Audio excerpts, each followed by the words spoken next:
在亲自评价委员会控制新工作，你必须马上离开，否则将面临进一步的后果。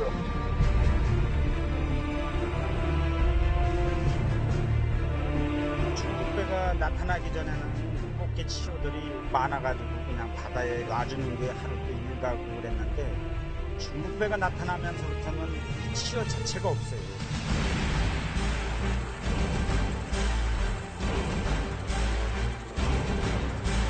북한이 간혹 중국 어선을 단속하기는 해요. 그런 단속을 빌미로 NLL을 침범했는데 북한 함정이 단속하는 중국 배는 입오료를 안 냅니다. 여기 모여있는 배들은 불법 조업을 하다 우리 측에 납포된 중국 어선들입니다. 이곳에 모두 20여 척이 압류돼 있는데요. 배 안에는 꽃게와 조개 등을 잡던 흔적이 고스란히 남아 있습니다. 최근 들어서는 강화도 인근 한강 하구에까지 중국 어선들이 나타나 군 작전까지 진행되고 있는 상황입니다. 중국 어선들은 우리 해역을 어떻게 침범하고 있고 우리 어민들은 얼마나 피해를 받고 있는지 알아봤습니다. 연평도 부근 서해 해상. 중국 불법 조업 어선을 우리 해경 고속단정이 뒤쫓고 있습니다.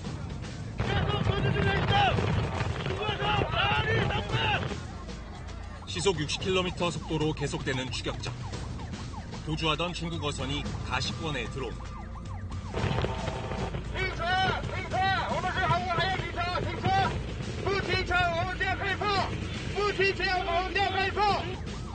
중국 어선이 멈춰섰고 해경이 올라타 수색을 실시합니다. 배 뒤편에서 발견되는 젖은 그물. 북방 한계선 NLL 남측 우리 해역에서 불법 조업을 한 흔적이 역력합니다. 어선 그물이 젖어 있는 것으로 보아 조업을 한 흔적으로 사료돼. 과거 중국 어선들은 불법 조업을 단속하는 우리 해경에게 쇠창살 등 흉기를 휘두르며 격렬하게 저항했습니다. 이 과정에서 중국 선원들이 휘두른 흉기에 우리 해경이 목숨을 잃기까지 했습니다. 해경은 최근 중국 어민들이 극렬한 저항보다는 북쪽으로 도주하는 경우가 많다고 밝혔습니다. 일단 NLL을 넘어 북한 수역까지 가면 더 이상 추적이 어렵기 때문입니다. 문을 열다가 못해가지고 NLL이 너무 가까워졌으니까 포기해라 그래가지고 바로 그냥 뛰어내린 적도 있었어요. 불법 조업 중이던 중국 어선에 올라탄 해경 대원이 잠긴 선실문을 잘라내고 있습니다. 중국 어선이 해경 대원을 태운 채 문을 잠그고 NLL을 향해 도주를 시도하자 비상수단을 동원한 겁니다. 중국 어선을 맞닥뜨리면은 대충 거리는 NLL까지는 한 2마일 정도 남습니다. 짧으면 3분, 길면 한 10분 만에 모든 게 다 등선 해서부터 시작해서 납포 완료까지 그 정도 시간밖에 없기 때문에 NLL에서 1.4km밖에 떨어지지 않은 연평도. 중국 어선들의 모습이 육안으로도 확인됩니다. 망원 렌즈로 당겨보면 그물을 당기는 선원의 모습까지 보입니다. 이 그물이 바로 바다 바닥을 쓸며 물고기를 싹쓸이하는 저인망입니다. 저인망은 자루 모양의 그물을 바다 밑바닥까지 내려 배로 끌면서 물고기를 잡는 방식으로 어장 훼손 우려 때문에 사용이 금지되어 있습니다. 이달 들어 많게는 하루 300척이 넘는 중국 어선이 우리 서해로 들어와 제철을 맞은 꽃게와 조개 등을 마구잡이로 잡아들였습니다. 지난 5일 새벽 조업에 나선 우리 어선 5척이 직접 중국 어선 2척을 납포한 것도 이 같은 횡포를 참다 못해서입니다. 알맹이까지 따졌다, 알맹이. 까봐. 알맹이 달라고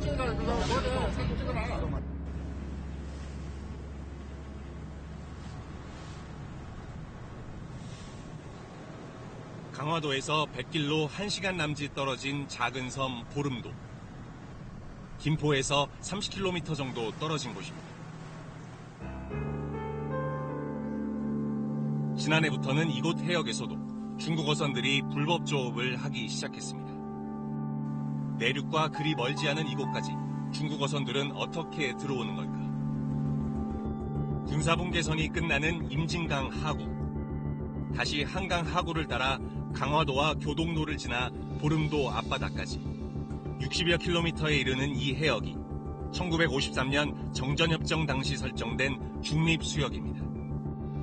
남북이 군사력을 사용할 수 없도록 군사정전위원회가 관리하고 있는 곳입니다. 비무장지대나 다름이 없는 거죠. 왜냐하면 거기는 제한된 인원의 민정경찰만 다닐 수 있고 민정경찰의 무장도 개인화기에 한정시켜 놨기 때문에 그만큼 군사적인 충돌을 방지하기 위한 그런 조치고, 연평어장을 이미 점령하다시피 한 중국 어선들이 새로운 어장을 찾아 한강 하구까지 몰려든 것입니다. 남북한 모두 조업을 할 수 없는 중립수역이라는 점을 노린 겁니다. 좁은 수역에서 경쟁적 조업을 하다 보니까 그쪽 지역을 피하는 어선들이 일부 어선들이 갈 수도 있을 거고요. 상대적으로 그쪽 지역이 이제 그동안 이용하지 않은 어장이기 때문에 어느 정도에 대한 양도 다른 일부 우리가 이제 조업하는 지역보다는 좀 많을 수 있을 거고요.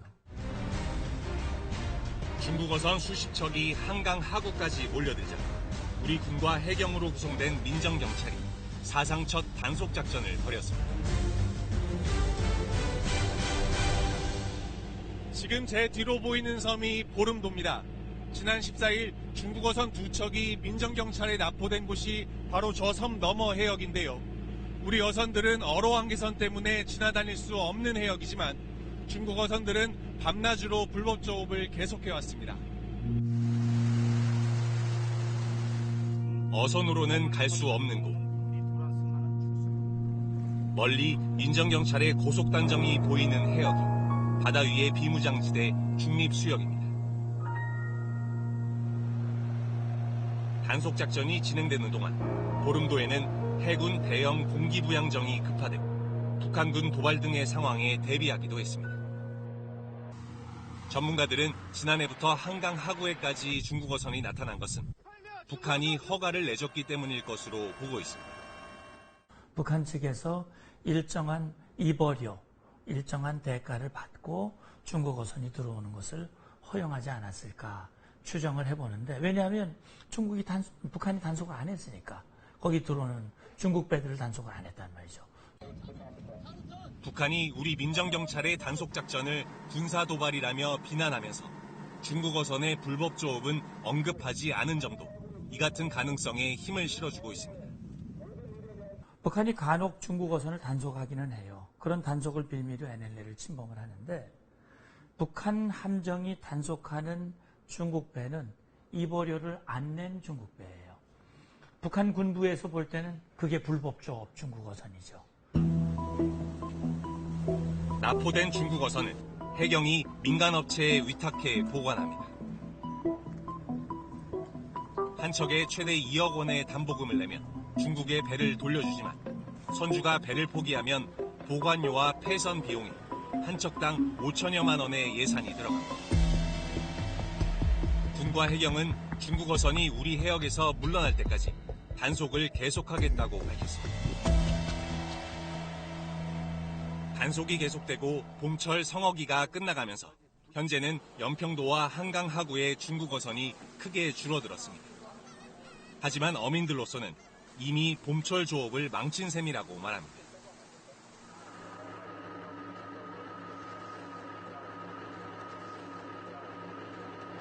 동틀 무렵 보름도 어민과 함께 어선을 타고 인근 어장으로 나가봤습니다. 예년 같으면 요즘은 꽃게가 그물을 뒤덮을 만큼 잡혀야 할 성어기입니다.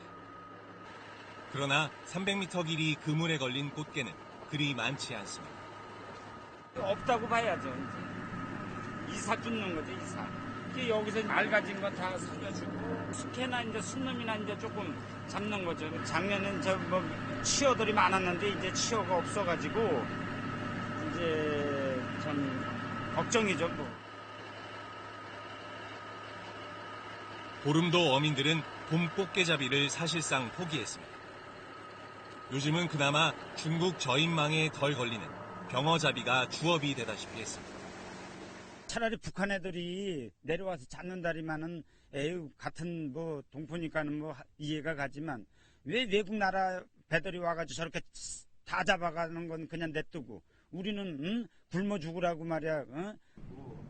어민들은 대안을 마련해달라고 요구하고 있습니다. 수십 킬로 아니에요. 야간에도 좀 그 철에 따라서 이제 뭐 새우젓 가을에 뭐 한 2달 하고 병어 잡을 때 그때만이라도 그렇게 풀어주든지 아니면 또 좀 어루한 개서는 좀 대폭 좀 완화시켜가지고.